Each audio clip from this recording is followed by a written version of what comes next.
Have you ever asked yourself, why am I still not improving my English, even though I try so hard? You listen every day. You practice speaking nonstop. You read books, take notes, and push yourself, but your progress still feels slow. And then the doubts start creeping in. Maybe I'm just not good at languages. Maybe I don't have the talent for this. But the truth might surprise you. Maybe the problem isn't that you're not working hard enough. Maybe you're doing things, without realizing, that are silently holding you back. Tiny habits, but dangerous ones. You don't notice them, but they are quietly killing your progress day after day. And if you don't stop them now, no matter how hard you try, you will keep going in circles, stuck in the same place. Today, I'm Nasa, and in this special episode of Kunzy in English, I'm going to share with you the habits you must stop if you truly want to speak English fluently and confidently. This is not just advice, it's a warning, because sometimes the answer isn't learning more, it's letting go of the things that are pulling you down. One common bad habit that many English learners have: translating from your native language before speaking English. Do you find yourself doing this? Before you speak a sentence in English, you think in your native language first, then you try to translate word by word into English? This habit might seem harmless, but it's actually holding you back a lot. It makes you stick to only simple sentences. It limits your vocabulary and the variety of sentence structures you use. And it stops you from learning how to express yourself naturally in English. Let me give you an example. You might say something like, I go to market. I buy food. It sounds okay, but it's very basic and unnatural. A fluent English speaker would say, on Saturday, I went to the market and bought some fresh vegetables for dinner. Can you hear the difference?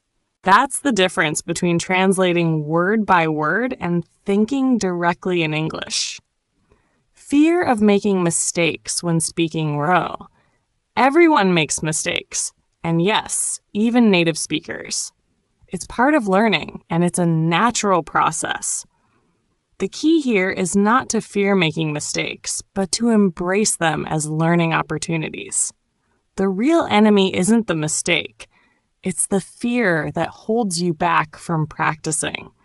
When you're afraid of making errors, you avoid speaking. This only creates a bigger gap in your fluency and confidence. You must accept that making mistakes is simply part of the journey, and no one gets it perfect the first time. Think about it. If native speakers make mistakes, so can you. And guess what? That's okay. Remember this. The more mistakes you make, the better you get at correcting them.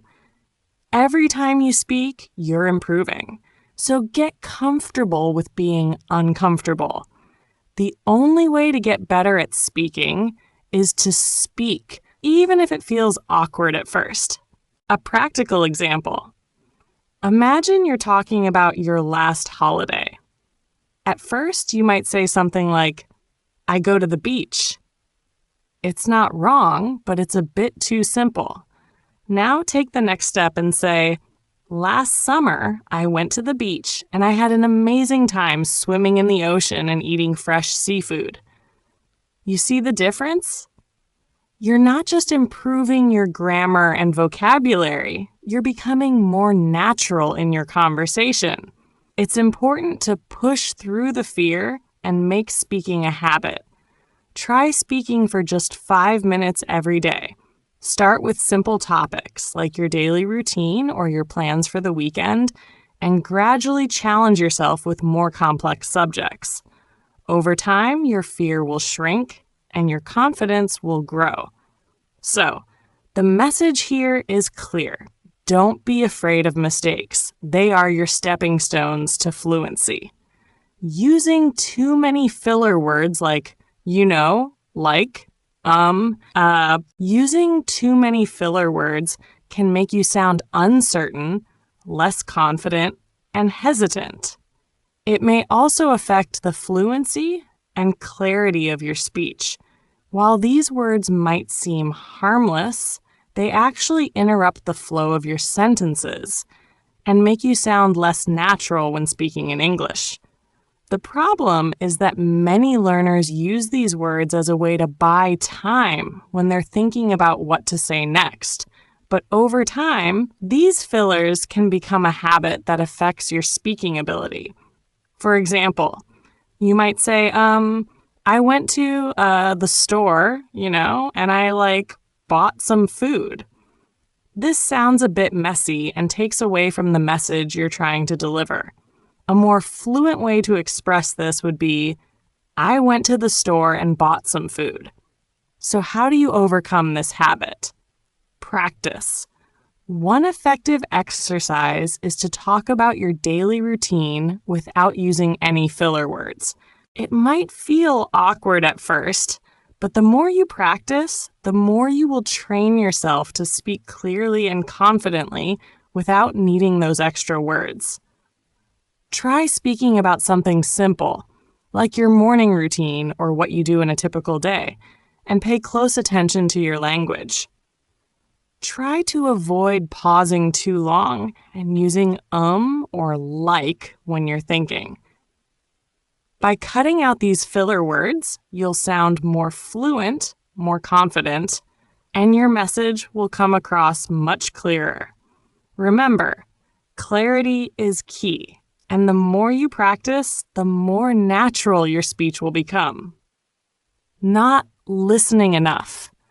Many learners focus so much on speaking and grammar that they forget about the importance of listening practice from real English sources. Listening is a crucial skill for improving your speaking fluency because it helps you understand how native speakers use the language in everyday situations. Without enough listening practice, you may struggle to understand different accents, slang, and the natural flow of conversation, which can limit your ability to speak confidently and naturally. The problem is that many learners spend too much time practicing grammar and vocabulary, but not enough time listening to how those words and structures are actually used in real conversations. For example, if you only focus on speaking and grammar, you might know all the rules, but struggle to understand what native speakers say in movies, podcasts, or even daily conversations. To improve your listening skills, you need to actively listen to real English content, like podcasts, movies, or TV shows, and practice understanding the spoken language. One great exercise is to watch a short video in English with subtitles first. Pay close attention to the words, pronunciation, and how the speaker communicates. Then, watch the same video again, but this time without subtitles. Challenge yourself to understand as much as possible based on what you've learned from the first round. This exercise helps you become more familiar with natural speech patterns and boosts your listening comprehension. The more you listen, the better you'll understand spoken English, which will improve your speaking skills as well. Remember, the key to fluency is listening. So make sure you're practicing both listening and speaking to become a more confident English speaker. Ignoring phrasal verbs and idioms. Phrasal verbs and idioms are incredibly common in English, yet many learners tend to ignore them and focus solely on learning individual words. This can hold you back from sounding natural and fluent in your conversations. Phrasal verbs like give up, pick up, and look after are used frequently by native speakers, and they can add nuance and expression to your speech. When you avoid learning these, you may end up using simple basic sentences that don't reflect the richness of the language. For instance, instead of saying, I stopped smoking. A more natural and fluent way to express that would be, I gave up smoking. Using phrasal verbs helps you communicate in a more authentic and dynamic way, just like a native speaker would. Exercise.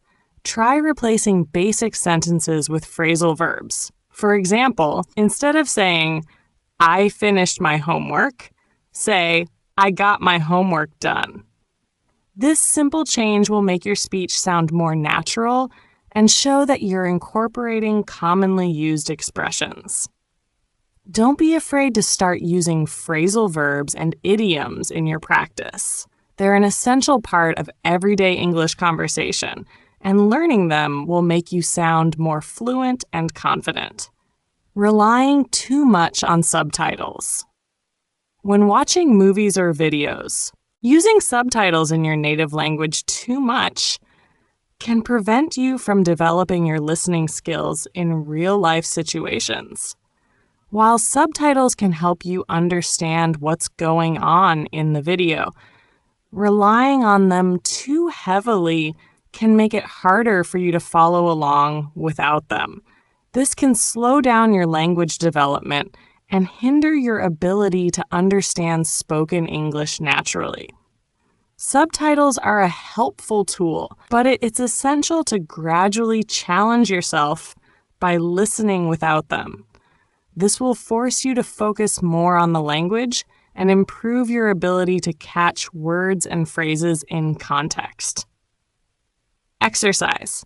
Watch a video with English subtitles, then watch it again without any subtitles. Try to understand the context and catch as many words and phrases as you can. If there's something you don't understand, try pausing the video, replaying the part, or using context to figure it out. Over time, this will sharpen your listening skills and help you become more comfortable with spoken English. By weaning yourself off subtitles, you'll gradually train your brain to process spoken English in real time, making your language comprehension and fluency much stronger. Not thinking in English. When you translate from your native language to English in your head before speaking, it slows you down and makes your speech sound less natural. This habit can create a gap between your thoughts and words, causing delays and awkward pauses. Instead of speaking smoothly, you're essentially thinking in two languages, which makes the conversation feel disjointed. Thinking in English helps you become more fluent and spontaneous. It allows you to react quickly and express yourself with ease, without getting stuck on translation. The key is to practice thinking directly in English rather than relying on your native language as a bridge. Exercise.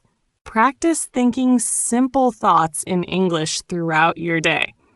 For example, when you pick up a cup, think, I take a cup.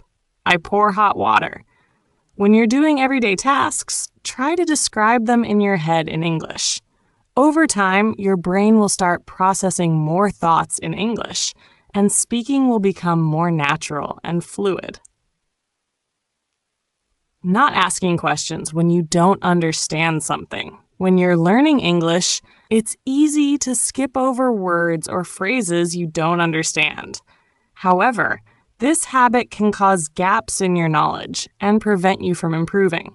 It's important to actively seek out new vocabulary and clarify anything you're unsure about, rather than simply ignoring it. If you don't ask questions or take the time to look up unfamiliar words, you risk missing out on key learning opportunities. By asking questions and understanding what you're learning, you'll expand your vocabulary and deepen your understanding of the language. Remember, every new word or phrase is a building block that will help you communicate more effectively. Exercise. Whenever you come across a new word, stop and look it up. Then, try to use it in a sentence. For example, if you come across the word Explore. You might look it up and say, I want to explore new places this summer.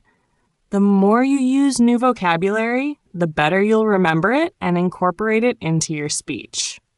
In conclusion, these bad habits can hinder your progress in learning English. If you don't recognize and adjust them in time, you'll face unnecessary challenges in communication and skill development. Start changing today, from practicing listening more to stopping the habit of translating from your native language into English in your head, and especially always reviewing what you've learned. Practice every day. Be consistent and patient because it's the steady effort that will help you speak English more naturally and fluently. Don't hesitate to challenge yourself with these exercises, and remember that every small step will bring you closer to your goal. If you found this video helpful, don't forget to like, share, and subscribe so you won't miss out on more useful lessons. Best of luck with your learning, and I'll see you in the next video.